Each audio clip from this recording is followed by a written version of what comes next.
The following Let's Play has been rated perfectly fine to watch. Any attempts to break the game are for entertainment value only. However, if any typos happen to be found... Hello everyone! Welcome back to this game. Alright, I'll admit, Season 7 is not exactly off to the greatest start. I mean, I have my ruts every now and again, but it's kind of unfortunate that it's happening in the beginning of a season which was supposed to be better. Well, it's time for things to get better. In fact, I guarantee that this is going to be the best episode so far this season. Alright, so let's recap. Previously I had gotten myself a boat from Captain Obvious, whose name I think had his potential wasted, or something like that. And then I sailed around the seas until I found Dr. Fumblestein, who gave me a hover drive. And the hover drive is going to get me over these here rocks. However, before we go over these here rocks, I noticed that there's also similar rocks down here, and I kind of wonder, is this a secret? Yes, it is. Alright, where is this leading? There's gotta be something over here, right? I mean, you can't have a secret that leads me over here if there's not actually anything over here.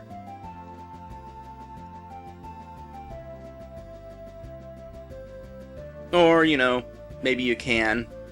Alright then, off to the final dungeon. Yeah, this is a really short game, and it's mainly because of the custom battle system. It takes up so much memory that creating a full game using it is just impractical. And so this game is pretty much just going to remain nothing but a tech demo. By the way, I already grinded enough money to hopefully last me through the rest of the game, and I mainly grinded on all the mermaids out here. For some reason, after fighting the mermaids, when I'm put back onto this map, I was usually sent over in that direction, even if the mermaid was like on the other side of the island. Kinda weird that. Alright, into the final dungeon. Seriously, why did you have those rocks down south if they weren't going to do anything? Alright, we got a new enemy. I forgot to look up their stats, so I guess I get to experiment with magic spells. We saw a bestiary last time that told us what these guys were weak against, but I forgot to double check that, so let's see what they're weak against. Or rather, let's see what they're not strong against. It seems that they're not strong against fire, but just in case, I'm gonna go ahead and cast shock while I'm at it. Nope, immune to electricity, weak to fire. Well, that's why they are immune to electricity, because he casts electricity. Now, I would like to talk about this here magic system. Your level 1 spells, if the enemy is not weak against it, always cause 1 point of damage. Meanwhile, your physical attacks also cause 1 point of damage. Granted, they have a chance of missing, which... Here's the thing, Lantis created this battle system with a specific strategy in mind, and that strategy is, since magic attacks tend to not miss, you would want to use your magic attacks a lot. And then, once you're down to like 1 MP, you could use a level 2 spell to overcast for double damage. That's Lantis' strategy. However, as you've obviously been seeing, I have a very much different strategy. I am very conservative about, oh good, you actually do get a lot more money in this from these monsters than the other monsters. But anyway, I am very much conservative about using MP. I generally don't use MP unless I have to or if there's some big advantage. And while, yeah, your magic attacks never miss and your physical attacks sometimes do, your physical attacks also have a chance at causing double damage thanks to a critical hit, which I got lucky enough to get twice in this last battle. And so, to me, it's not really worth using up the MP when I'm going to be causing the same amount or possibly even more damage with physical attacks. I mean, yeah, I sometimes miss, but to me, it's worth the risk of missing. And along with that, I'd rather save enough MP to be able to cast level 2 spells twice. Generally, the only time I would really want to use a magic attack is if the enemy is down to 1 HP and I'm afraid of missing. Because if I miss, that means the enemy gets to get in 1 extra attack. It's kind of unfortunate. So what we have here is a difference of strategies pretty much. Kind of interesting how that works. I mean, you create a game with intention of the player playing a certain way, only for the player to turn around and play differently than what you intended. That's how it tends to be, and it's pretty interesting. Oh! It's a good thing I healed. Alright. I should be able to get by with one more magic attack, or physical attack. No! He missed. That's unfortunate, and unfortunately I can't use a 1 MP spell to get guaranteed damage because, well, this guy's immune to shock. I can use Plasma Beam to get 1 more point of damage. Normally would cause 2 points of damage, but since this guy is strong against that type of attack, he only takes 1 point of damage from the level 2 spell. And Tony is back down to 1 HP. Lovely. Finish off with a critical hit just in time for him to only have 1 HP left anyway. Whatever. Alright, so at the start of the next battle, I'm pretty much going to want to heal Tony, and then I'm going to use my strategy of running so that I can start a different fight. I see treasure chests. You can't fool me, these are totally treasure chests. They can't be opened, I'm not sure why, but these are definitely treasure chests here. Whatever. Were there also treasure chests down here? Nope. And my phone is ringing, and just in time to find out that I actually have to beat the guy in order to open the door. And wouldn't you know it, it was a wrong number. Anyway, I figured that since I have to fight the first enemy in that dungeon again anyway, I might as well come back here to heal, cause I needed to heal anyway. By the way, I noticed something interesting about this end sequence. Normally when you stop the music and you restart it, it starts completely over. However, in this case, it actually continues from where it left off. So, what's going on here is, instead of stopping the music, Lantis actually turns the music to the lowest volume. It's kind of interesting that. That explains why it's silent during the end scene, because if he actually had a different song play, then the music would have started over.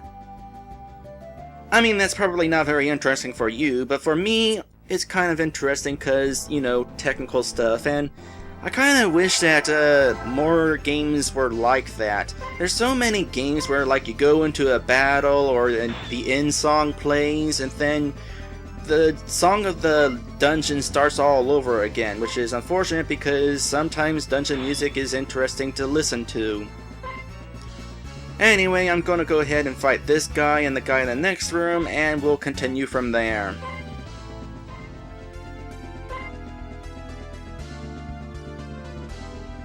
Okay, yeah, you know what?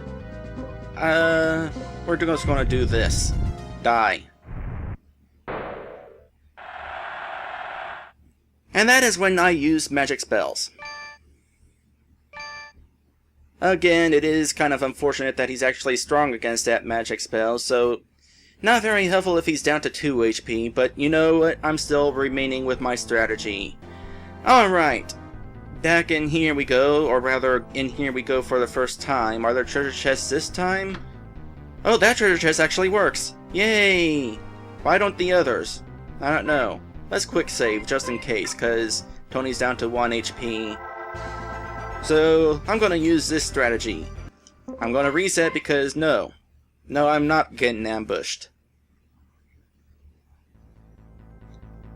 Alright, strategy number 2. I'll just go ahead and heal. And I don't feel like wasting a turn healing, so I'm just going to end the fight now. end the fight now. And luckily for me, this is going to count as the enemy is defeated, so we can just move on to wherever we're going. Now I understand why, Now I understand why, oh boy, you know what, I see something. But first let me say that now I understand why we needed HP in order to, or we needed potions and items in general before coming here. Because you actually have to fight things in order to get through the dungeon. So items are helpful. Also, I can tell right now that Kefkaroth has already shapeshifted into Captain Obvious. I wonder how this is going to play out. Obvious? What are you doing here? I couldn't very well leave all this booty here, now could I? Is a question. But where's your crew? Clever girl. I would try to do a better impression of that line, but I'm not an impressionist. Speaking of impressions, how interesting is it to hear me read your dialogue, Lantis? Because I imagine that you had specific voices in mind with these characters, so probably kind of weird hearing them all in my voice.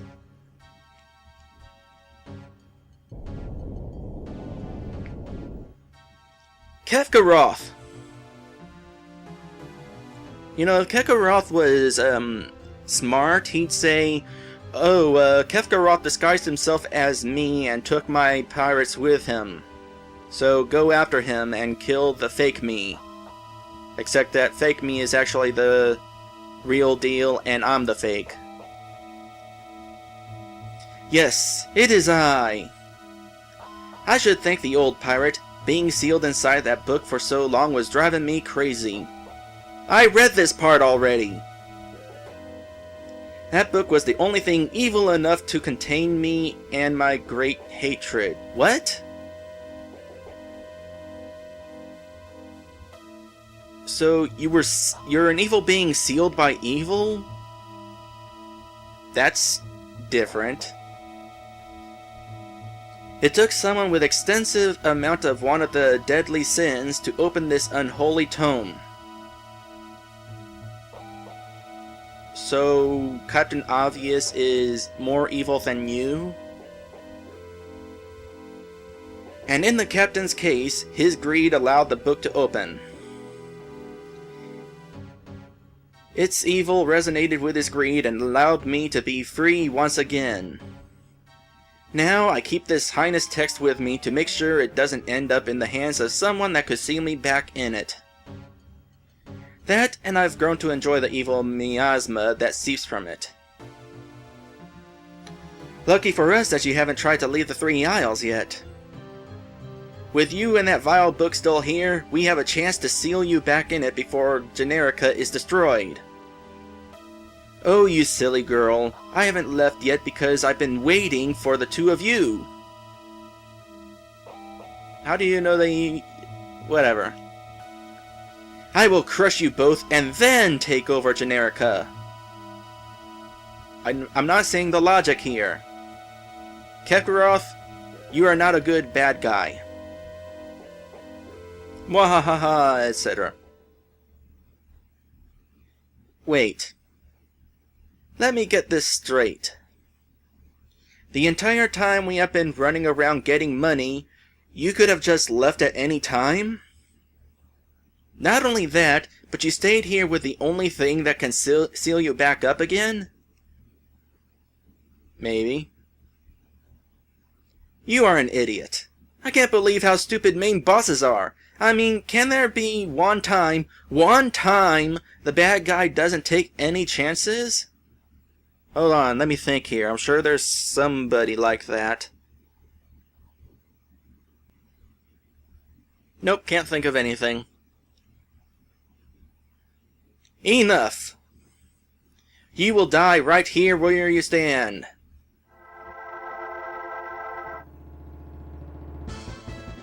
Alright, time for the final battle. Hey look, it's the book. Can we, like, attack the book? No? Alright, so does Kefkaroth have any weaknesses? Let's cast Shock and see what happens. Also, I didn't save state before coming in here. Oh, so he does shapeshift during battle. But that's apparently not part of the strategy. I was thinking, oh, maybe if he shapeshifts into one person, I can use the spells of the other. But nope, not the case. So how about this? Oh, he's weak to fire. Awesome sauce. Alright, in that case, let's use this. Might as well. He's not gonna... Oh, he's even weak to... or strong against the level 2 spell. Huh.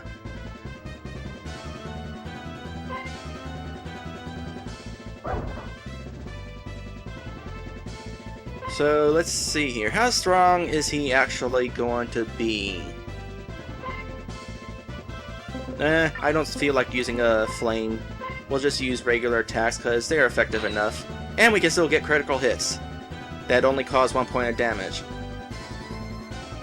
Huh.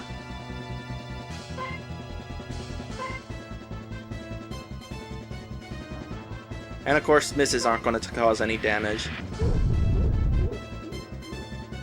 Oh gosh. Yep, I'm healing. I was wondering if we encounter anybody who uses an attack that damages us up both. Can't imagine how much memory that takes, because Lantis would pretty much have to have a condition for every amount of combination of HP that we have. I go into more detail, but then it would just be confusing.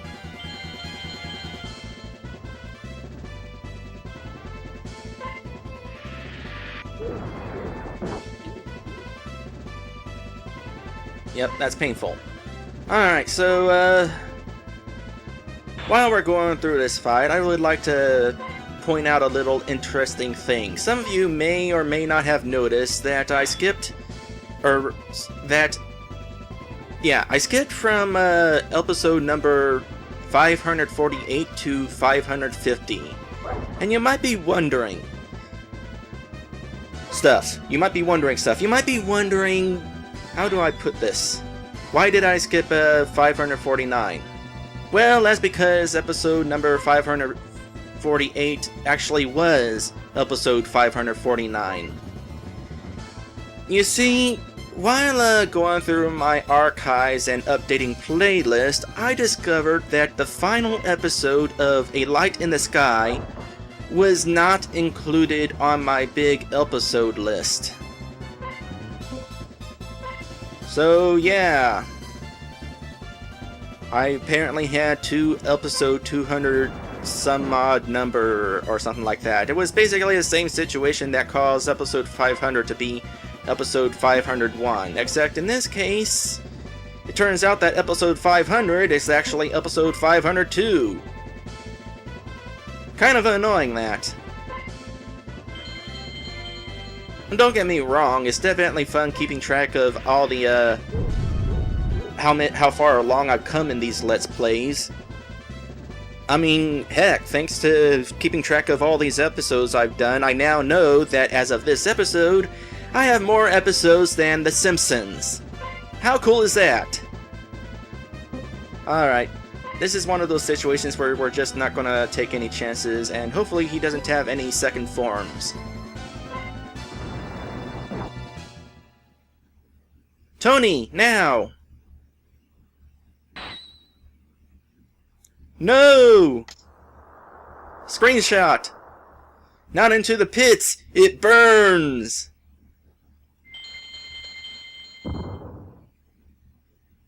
So, how about we, toss the book into the ocean now? Well, I guess it is over. We won. Though I wonder... what is the name of the book that can harbor all the evil and hate that Kefkaroth was able to create? I bet it's like 50 Shades of Grey.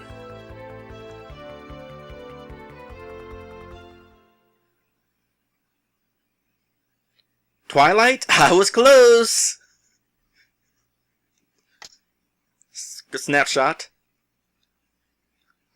Kill it! Kill it with fire!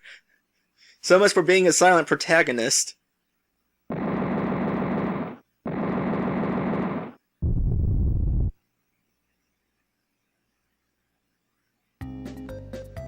And then suddenly, credits. And now we're done with the game. Custom battle system. It was an interesting custom battle system. And on that note, there's something that I've been thinking of. The point of a custom battle system is... Well, first off, RPG Magazine version 6. Twilight sucks, but first, RPG Maker Magazine version 6. The Mag version 6, this game was made prior to the newest rendition of RPGM Magazine, and he sat on it until the newest rendition of RPGM Magazine came out. I'm not entirely sure why, but that happens to be the case, and he said, hey, when that happens, let's play the game. And so I have Let's Played it, even though it's actually been almost a year since RGM Magazine version 6 was released. By the way, as we go along, we're going to be seeing snapshots repeat because I let myself game over a couple of times. There's actually a limit to how many snapshots you can have during an ending. I think the limit is 21. I don't think we've had 21 snapshots though, so we're going to see every single one, including this one again. Anyway, the point of a custom battle system. The point of a custom battle system is to offer something that the default battle system doesn't. And RPG Maker 1's battle system is decent, but it does have a few flaws. Now, does this battle system improve on those flaws? Well, I mean, it's really hard to say. I'm trying to think if anything in this custom battle system can't be done in the default battle system. Overcasting, there we go. You can't overcast in the in the default battle system. And overcasting is definitely an interesting feature.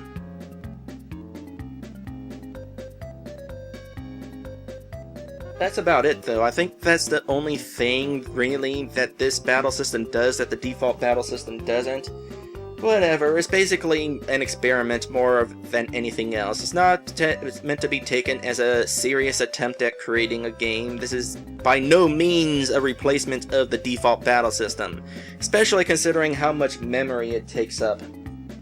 But for what it's worth, it is interesting. I just wish that elemental weaknesses actually were weaknesses and not immunities.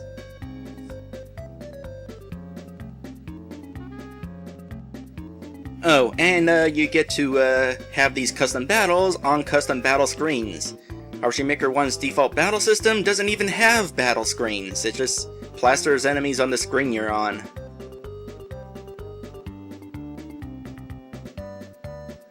Let's see here. According to my notes, I got nothing else to really note.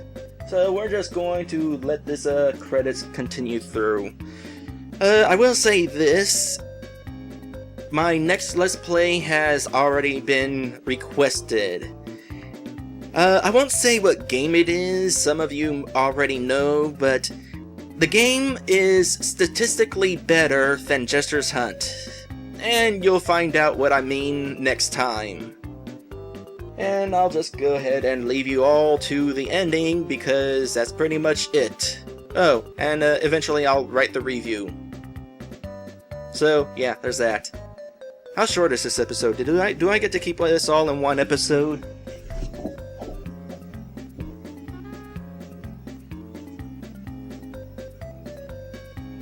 Yay!